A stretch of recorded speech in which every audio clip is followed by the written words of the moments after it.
Hello বন্ধুরা, আজকে আমি রান্না করব নিরামিষ তরকারি।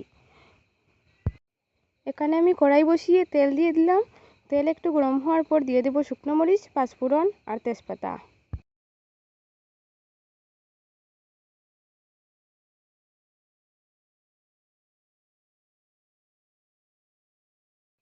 কেটে রাখা সবজিগুলো আর কাঁচা লঙ্কা দিয়ে ডেকে দিয়ে দেবো কিছুক্ষণের জন্য।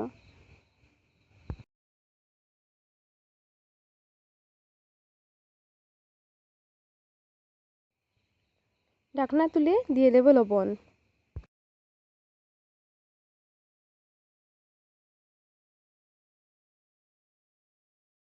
আবার 5 মিনিটের জন্য ডেকে দিয়ে দেব। 5 মিনিট পর ঢাকনা তুলে একটু নেড়ে ছেড়ে দিয়ে দেব। দিয়ে দেব হলুদ গুঁড়ো, মরিচ গুঁড়ো আর জিরে গুঁড়ো। একটু নেড়ে ছেড়ে দিয়ে দেব। একটু জল দিয়ে আবার একটু সময়ের জন্য ডেকে দিয়ে দেব। ঢাকনাটা তুলে দেব।